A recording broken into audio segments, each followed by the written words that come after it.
आज की कहानी का शीर्षक है Louis the Broglie. Louis the Broglie का जन्म 15 अगस्त 1892 को फ्रांस के शहर डीप में हुआ।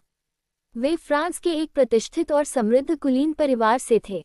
उनके परिवार का इतिहास कई शताब्दियों पुराना था और उनके पूर्वज सेना तथा राजनीति में महत्वपूर्ण पदों पर रहे थे। उनके पिता का नाम विक्टर द ब्रोए था और उनकी माता का नाम पॉलीन डी आर्माइल था। परिवार में शिक्षा, अनुशासन और संस्कृति का विशेष महत्व था। ब्रोए बचपन से ही अत्यंत शांत, जिज्ञासु और विचारशील स्वभाव के थे। वे दूसरों की तरह अधिक शरारती नहीं थे, बल्कि घंटों अकेले बैठकर किताबें पढ़ते या किसी विषय पर सोचते रहते थे। ब्रोए की प्रारंभिक शिक्षा घर पर हुई। बाद में उन्होंने प्रतिष्ठित विद्यालयों में अध्ययन किया।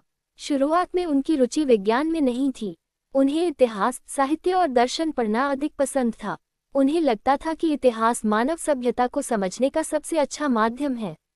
1910 में उन्होंने इतिहास विषय में स्नातक की डिग्री प्राप्त की।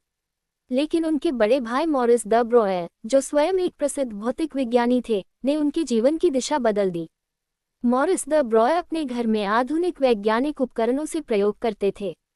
वे एक्स-रे और परमाणु संरचना पर शोध कर रहे थे। ब्रोए अक्सर उनके प्रयोगशाला में जाते और बड़े ध्यान से प्रयोगों को देखते। धीरे धीरे उनकी रुचि इतिहास से हटकर भौतिकी की ओर बढ़ने लगी। उन्होंने महसूस किया कि प्रकृति के नियमों को समझना इतिहास पढ़ने जितना ही रोमांचक है। यही वह मोड़ था जिसने एक इतिहास के छात्र को भविष्य का महान भौतिक विज्ञानी बना दिया। 1913 में लुई द ब्रोए ने भौतिकी में स्नातक की डिग्री प्राप्त की। उस समय यूरोप में आधुनिक भौतिकी तेजी से विकसित हो रही थी। मैक्स प्लांक ऊर्जा के क्वांटा पर काम कर चुके थे। आइंस्टीन फोटोइलेक्ट्रिक प्रभाव समझा चुके थे। रदरफोर्ड परमाणु का नाभिक खोज चुके थे। नील्स बोहर परमाणु मॉडल प्रस्तुत कर चुके थे। इन सभी खोजों ने युवा लुई द ब्रोए को गहराई से प्रभावित किया। वे घंटों तक वैज्ञानिक शोध पत्र पढ़ते रहते थे और सोचते थे कि क्या प्रकृति में कोई ऐसा सामान्य नियम हो सकता है जो प्रकाश और पदार्थ दोनों को एक साथ समझा सके। 1914 में प्रथम विश्व युद्ध आरंभ हो गया। ब्रोए को भी फ्रांसीसी सेना में सेवा करनी पड़ी। हालांकि वे अग्रिम मोर्चे पर लड़ने नहीं भेजे गए। उन्होंने सेना के संचार विभाग में कार्य किया। यहाँ उन्होंने रेडियो तरंगों, विद्युत संकेतों और संचार तकनीक को नज़दीक से समझा। युद्ध ने उन्हें ये सिखाया कि विज्ञान केवल प्रयोगशालाओं तक सीमित नहीं है, बल्कि समाज और राष्ट्र के लिए भी अत्यंत महत्वपूर्ण है। 1918 में युद्ध समाप्त हुआ। इसके बाद उन्होंने पूरा ध्यान शोध कार्य पर केंद्रित कर दिया। युद्ध के बाद वे लगातार एक प्रश्न पर विचार करते रहे। यदि प्रकाश कभी तरंग और कभी कण जैसा व्यवहार करता है, तो क्या इलेक्ट्रॉन भी कभी तरंग जैसा व्यवहार कर सकता है? उस समय अधिकांश वैज्ञानिकों को यह विचार असंभव लगता था, क्योंकि इलेक्ट्रॉन को केवल एक छोटा कण माना जाता था। लेकिन लुई द ब्रोए का मानना था कि प्रकृति में गहरा संतुलन होता है। यदि प्रकाश में द्वैत यानी वेव पार्टिकल ड्युअलिटी है, तो पदार्थ में भी होना चाहिए। 1924 में उन्होंने अपनी पीएचडी थीसिस प्रस्तुत की। इस थीसिस का विचार अत्यंत साहसिक था। उन्होंने कहा, हर गतिमान कण के साथ एक तरंग जुड़ी होती है।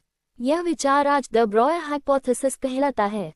उन्होंने एक प्रसिद्ध समीकरण दिया, लैम्डा इक्वल्स hp, जहां लैम्डा इक्वल्स तरंगदैर्ध्य, h इक्वल्स प्लांक नियतांक, p इक्वल्स संवेग। इसका अर्थ था कि किसी कण का संवेग जितना अधिक होगा, उसकी तरंगदैर्ध्य उतनी ही छोटी होगी। ये पहली बार था जब किसी वैज्ञानिक ने पदार्थ के तरंग रूप की गणितीय व्याख्या की। जब लुई द ब्रोए ने अपना सिद्धांत प्रस्तुत किया, तो अधिकांश वैज्ञानिक हैरान रह गए। कई लोगों ने इसे केवल एक कल्पना माना। कुछ वैज्ञानिकों को लगा कि इसका कोई प्रयोगात्मक प्रमाण कभी नहीं मिलेगा। लेकिन एक व्यक्ति इस विचार से अत्यधिक प्रभावित हुआ। वह थे एल्बर्ट आइंस्टीन। आइंस्टीन ने लुई द ब्रोए की थीसिस पढ़ी और तुरंत समझ गए कि यह विचार अत्यंत महत्वपूर्ण है। उन्होंने इस सिद्धांत की खुले दिल से प्रशंसा की।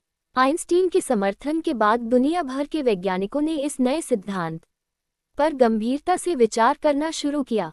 यहीं से लुई द ब्रोए की वह वैज्ञानिक यात्रा शुरू हुई जिसने आगे चलकर क्वांटम यांत्रिकी की नींव को मजबूत किया। 1927 में अमेरिका के दो वैज्ञानिक क्लिंटन डेविसन और लेस्टर जर्मर निकेल के क्रिस्टल पर इलेक्ट्रॉनों की बौछार करके उनका अध्ययन कर रहे थे। उनका उद्देश्य ब्रोए के सिद्धांत को सिद्ध करना नहीं था, वे किसी दूसरे विषय पर काम कर रहे थे।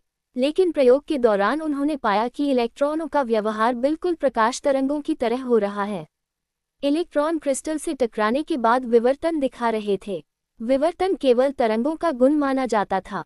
इस प्रयोग ने पहली बार यह सिद्ध कर दिया कि इलेक्ट्रॉन वास्तव में तरंग की तरह व्यवहार कर सकता है। जब परिणाम प्रकाशित हुए तो पूरी वैज्ञानिक दुनिया में उत्साह फैल गया। लुई द ब्रोए का सिद्धांत अब केवल गणित नहीं था, बल्कि एक प्रमाणित वैज्ञानिक सत्य बन चुका था। ब्रोए की खोज ने विज्ञान में एक नया युग शुरू किया।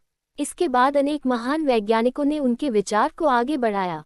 1926 में एर्विन श्रोडिंगर ने ब्रोए की पदार्थ तरंग की अवधारणा के आधार पर अपना प्रसिद्ध तरंग समीकरण यानी श्रोडिंगर वेव इक्वेशन विकसित किया। इस समीकरण ने ये बताया कि सूक्ष्म कणों की स्थिति और व्यवहार को तरंग फलन यानी वेव फंक्शन द्वारा कैसे समझा जा सकता है। वर्नर हाइजेनबर्ग ने 1927 में अनिश्चितता सिद्धांत यानी अनसर्टेनिटी प्रिंसिपल प्रस्तुत किया। ये सिद्धांत बताता है कि किसी इलेक्ट्रॉन की स्थिति और संवेग को एक साथ पूरी सटीकता से नहीं मापा जा सकता। ब्रोगली की पदार्थ तरंग अवधारणा ने इस सिद्धांत को समझने में महत्वपूर्ण भूमिका निभाई।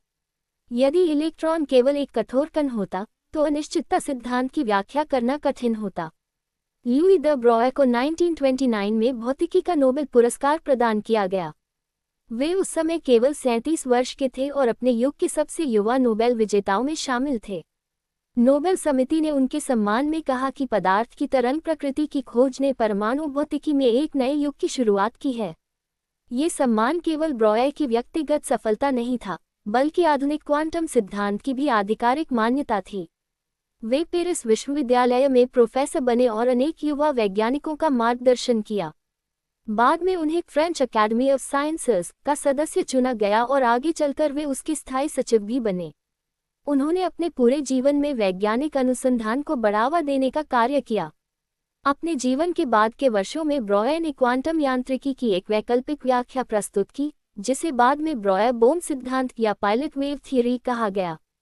इस सिद्धांत के अनुसार कण वास्तविक होते हैं, लेकिन उनका मार्ग एक अदृश्य पायलट तरंग द्वारा नियंत्रित होता है। इलेक्ट्रॉन सूक्ष्मदर्शी, इलेक्ट्रॉन विवर्तन, नैनो प्रौद्योगिकी, सेमीकंडक्टर्स, क्वांटम कंप्यूटिंग और आधुनिक इलेक्ट्रॉनिक्स, इन सभी क्षेत्रों में पदार्थ तरंग की अवधारणा मौलिक भूमिका निभाती है। जब भी कोई वैज्ञानिक इलेक्ट्रॉन के तरंग व्यवहार का उपयोग करता है, वह प्रत्यक्ष या अप्रत्यक्ष रूप से ब्रोए की खोज का उपयोग कर रहा होता है। 19 मार्च 1987 को फ्रांस की राजधानी पेरिस में 94 वर्ष की आयु में लुई द ब्रोए का निधन हो गया।